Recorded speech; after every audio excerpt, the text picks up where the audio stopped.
Assalamualaikum warahmatullahi wabarakatuh. Salam kenal, saya Alfianita Safira Wahab dengan NIM F1D021002.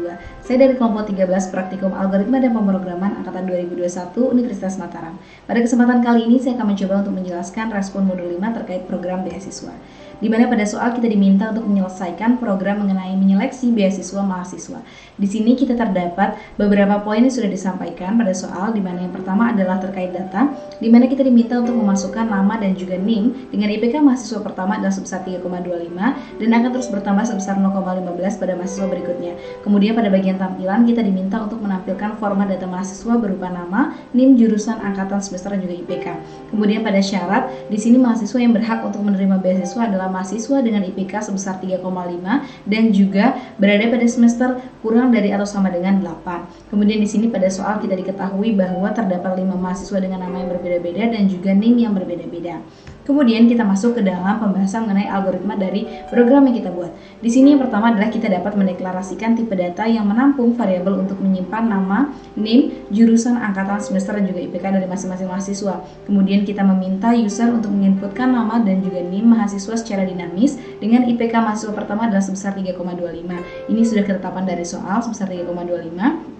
Kemudian di sini kita akan menghitung IPK secara increment untuk mahasiswa berikutnya yang akan terus bertambah sebesar 0,15 dari mahasiswa sebelumnya. Kemudian kita akan melakukan pengecekan terhadap jurusan dan juga angkatan pada mahasiswa berdasarkan NIM masing-masing mahasiswa.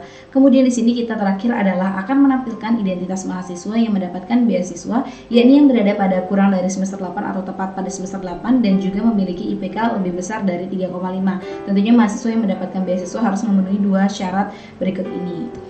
Kemudian di sini kita akan membahas mengenai flowchart. Di sini ada terdapat 2 flowchart. Yang sebelah kiri adalah flowchart dari in main atau fungsi utamanya. Kemudian di sebelah kanan ini adalah flowchart dari inputan data mahasiswanya. Di sini kita akan bahas mengenai in main terlebih dahulu atau fungsi utama dari flowchart yang sebelah kiri dulu. Di sini kita akan memulai program, kemudian kita akan masuk ke dalam fungsi inputan data mahasiswa, kemudian kita akan masuk ke dalam fungsi pengecekan jurusan dan juga angkatan mahasiswa, kemudian kita akan masuk ke dalam fungsi tampilan mahasiswa mana saja yang mendapatkan beasiswa dari program yang kita buat. Kemudian kita akan mengakhiri program. Kita akan masuk ke dalam pembahasan lebih rinci lagi mengenai fungsi inputan dari data mahasiswa. Di sini kita akan masukkan jumlah mahasiswanya, di mana diketahui pada soal adalah berjumlah 5 mahasiswa. Kemudian kita akan print I++ atau akan bertambah dari mahasiswa pertama hingga mahasiswa kelima. Kemudian kita akan inputkan nama dan juga NIM mahasiswa dengan cara demikian, sehingga di sini juga kita akan tampung dengan menggunakan array. Di sini adalah karena sejumlah 5 maka kita tampung menggunakan array di sini. Kemudian kita akan print atau kita akan cetak nama dan juga NIM mahasiswa. Kemudian kita akan lakukan looping atau pengulangan sebanyak 5 kali dari mahasiswa pertama hingga mahasiswa kelima. Kemudian di sini juga kita akan melakukan penginputan mengenai data IPK mahasiswa. Di sini terdapat pengkondisian bahwa apabila di sini kita lihat bahwa if I sama dengan 0, atau di sini katakan bahwa apabila mahasiswa tersebut merupakan mahasiswa pertama, maka jika iya, maka mahasiswa tersebut memiliki IPK sebesar 3,25. Jika tidak, maka mahasiswa tersebut akan mendapatkan IPK sebesar 3,25 ditambahkan dengan 0,15. Ini akan bertambah untuk mahasiswa berikutnya dan hingga mahasiswa terakhir, yaitu mahasiswa kelima. Kemudian di sini kita akan cetak atau kita akan print IPK dari masing-masing mahasiswa. Kemudian kita akan lakukan looping sebanyak 5 kali untuk masing-masing mahasiswa. Kemudian kita masuk ke dalam flowchart berikutnya, yaitu flowchart pengecekan jurusan mahasiswa dan juga jurusan ataupun angkatan mahasiswa. Di sini sama-sama terdapat 4 kondisi pada masing-masing pengecekan jurusan maupun angkatan. Kita akan bahas terlebih dahulu. Untuk lebih rincinya adalah mengenai pengecekan jurusan mahasiswa di sini seperti ini. Oke, di sini terdapat 4 kondisi bahwa di mana masing-masing kondisi ini memiliki konsep yang kurang lebih sama. Di mana di sini kita lihat bahwa terdapat angka 2. Angka 2 ini merupakan kita menggunakan dimensi 2 dari string, di mana dimensi kedua ini akan mengakses string pada per karakternya, di mana kita akan ingin mengakses NIM pada mahasiswa untuk mengetahui jurusannya. Otomatis di sini kita menggunakan 22 ini merupakan indeks dari F1D, misalkan seperti itu, maka F itu merupakan indeks pertama 0, 1 itu merupakan indeks ke pertama dan juga D itu merupakan indeks kedua. Otomatis di sini kita menggunakan 2 untuk mengakses masing-masing huruf yang ada pada indeks kedua itu untuk menentukan jurusan dari masing-masing mahasiswa. Seperti ini misalkan F1A misalkan berarti di sini mahasiswa tersebut merupakan mahasiswa dengan jurusan sipil. Kemudian jika tidak maka kita masuk ke dalam kondisi kedua. Di sini adalah seperti misalkan F1B, maka mahasiswa tersebut merupakan mahasiswa dengan jurusan elektro. Kemudian pada mahasiswa dengan NIM F1C maka mahasiswa tersebut merupakan mahasiswa dengan jurusan mesin. Dan yang terakhir adalah jika mahasiswa tersebut memiliki NIM F1D maka mahasiswa tersebut merupakan mahasiswa dengan jurusan informatika. Di sini setelah melakukan empat pengkondisian ini maka akan masing-masing mencetak ataupun kita print jurusan masing-masing mahasiswa. Kemudian setelah itu akan dilakukan looping sebanyak 5 kali untuk masing-masing data mahasiswa.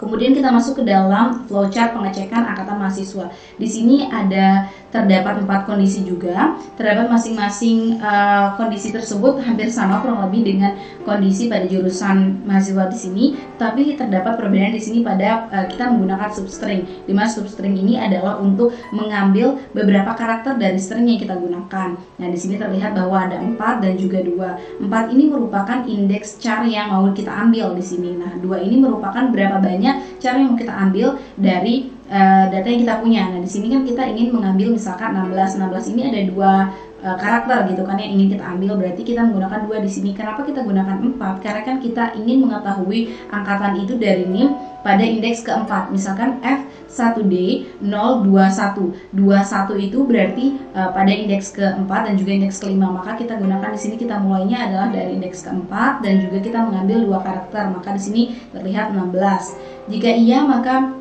mahasiswa tersebut tercatat di sini adalah sebagai angkatan ke-16 dan juga berada pada semester 12 ataupun dia berada pada semester 12. Kemudian di sini jika tidak maka mahasiswa tersebut pada angkatan ke-17 di sini, angkatan ke-17 dan juga berada pada semester 10. Kemudian jika tidak, mahasiswa tersebut merupakan angkatan ke-18 di sini.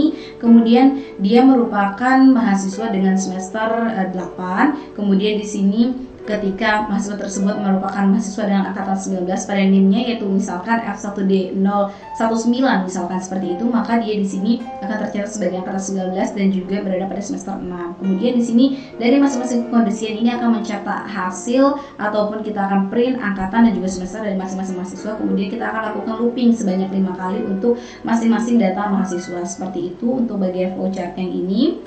Kemudian kita akan lanjutkan ke bagian flowchart yang terakhir di sini.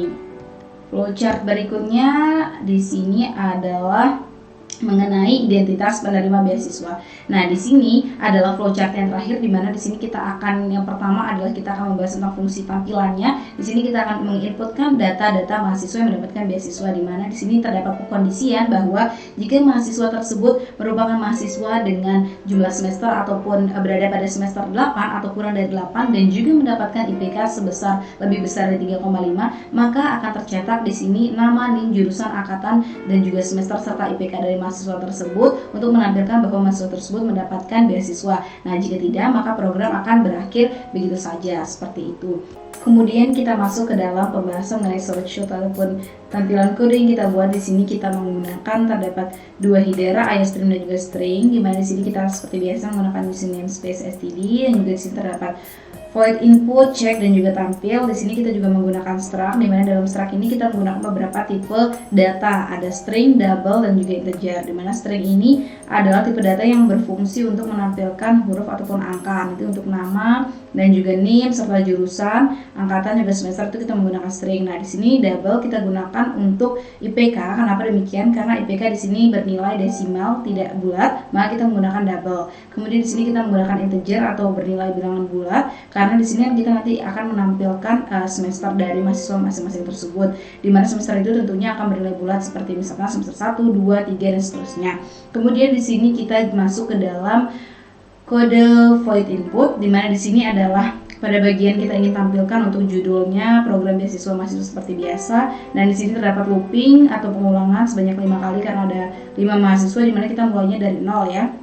Kemudian di sini nanti kita akan tampilkan mahasiswa dengan nama dan juga NIM-nya, di mana di sini terdapat ada guideline CINWS, di mana ini fungsinya adalah untuk program kita membaca karakter spasi dari nama yang kita buat di sini. Kan nama yang kita pakai di dalam program ini adalah berjumlah 2 karakter ataupun 2 suku kata, misalkan seperti Alvenita Safira, maka itu terdapat 2, maka kita akan menggunakan spasi. Nah, guna dari guideline CINWS ini adalah untuk membaca spasi tersebut. Kemudian di sini kita masukkan untuk NIM-nya, dan juga di sini kita lihat ada pengkondisian untuk IPK dari mahasiswa, di mana jika dia merupakan mahasiswa pertama, di sini indeksnya 0 adalah berarti mahasiswa pertama, maka dia akan mendapatkan IPK sebesar 3,25. Jika tidak, maka mahasiswa tersebut merupakan mahasiswa setelah mahasiswa pertama, yaitu mahasiswa kedua, maka mahasiswa kedua dan mahasiswa seterusnya itu akan mendapatkan IPK sebesar lebih besar dari 3,25, yaitu ditambahkan dengan 0,15 untuk mahasiswa berikutnya setelah mahasiswa pertama.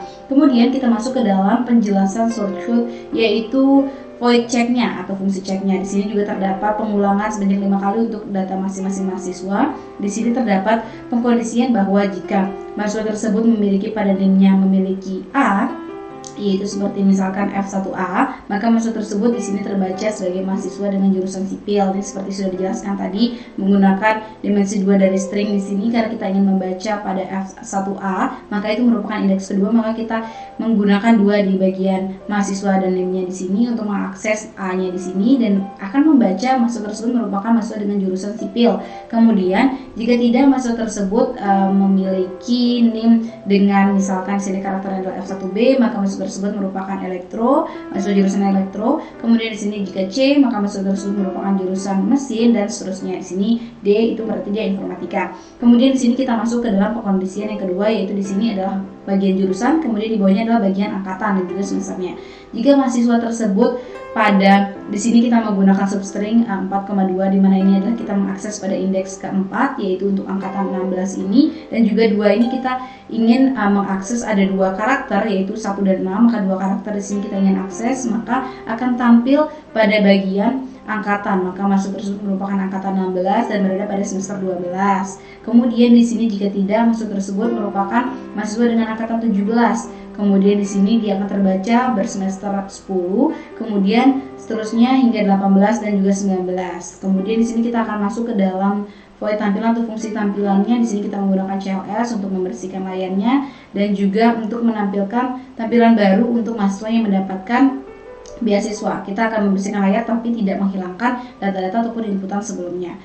Kemudian di sini juga terdapat pengulangan sebanyak 5 kali untuk data masing-masing mahasiswa. Tetapi di sini terdapat pengkondisian yang akan tampil pada bagian mahasiswa yang mendapatkan beasiswa itu adalah mahasiswa yang berada pada semester kurang dari atau sama dengan 8 dan juga mahasiswa tersebut memiliki IPK lebih dari 3,5. Jika salah satu ini tidak terpenuhi, maka tidak akan tampil data mahasiswa seperti keterangan nama, NIM, jurusan, angkatan, semester ataupun IPK dari mahasiswa tersebut. Kemudian di sini yang terakhir adalah main atau fungsi utama dari program yang kita buat, yaitu ada tadi mengenai fungsi inputannya, cek untuk jurusan dan juga angkatan. Kemudian di sini akan kita tampilkan mengenai beasiswa dari mahasiswa yang didapatkan menggunakan data-data yang sudah diberikan. Kemudian kita masuk ke dalam yang terakhir adalah pembahasan mengenai hasil program. Di sini terdapat bahwa kita memasukkan program yang kita buat itu ada 5 mahasiswa, di mana mahasiswa pertama hingga mahasiswa kelima ini memiliki nama yang berbeda-beda dan juga NIM yang berbeda-beda.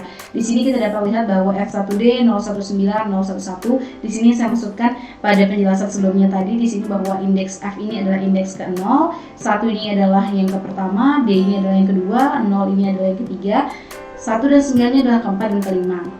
Kemudian di sini tadi yang sudah dipaparkan sebelumnya adalah bahwa kita mengakses pada indeks keempat untuk angkatan yang sebelumnya tadi. Kemudian juga kita untuk menentukan jurusan itu kita mengakses pada indeks kedua di sini 0, 1 dan juga 2. Maka D ini merupakan indeks kedua untuk mengakses jurusan yang sebelumnya dijelaskan pada kode tadi. Kemudian di sini masuk ke mahasiswa kedua dengan nama yang berbeda, mahasiswa ketiga juga nama dan NIM yang berbeda hingga mahasiswa kelima. Kemudian di sini kita akan tampilkan pada bagian program kita adalah mahasiswa yang mendapatkan beasiswa. Terdapat 2 mahasiswa yaitu David dan juga Mendiang Coki, di mana David ini merupakan angkatan ke-18 dan juga berada pada semester 6 dan memiliki IPK 3,55. Sedangkan Coki ini merupakan Angkatan ke-18 juga sama, tetapi beda jurusan yaitu informatika dan juga berada pada semester 6, tetapi IPK-nya lebih tinggi daripada IPK David yaitu 3,85. Nah, dua orang ini memenuhi syarat untuk mendapatkan beasiswa di mana harus berada pada kurang dari ataupun pas dari semester 8, yaitu mereka berdua ini berada pada semester 6 dan juga memiliki IPK lebih besar dari 3,5 yaitu 3,55 dan juga 3,85, sehingga David dan juga Mendiang Coki ini merupakan mahasiswa yang tepat untuk mendapatkan mahasiswa, sehingga program yang kita buat ini merupakan program yang berhasil. Sekian yang dapat saya sampaikan, kurang lebihnya mohon maaf. Terima kasih atas perhatiannya. Wassalamualaikum warahmatullahi wabarakatuh.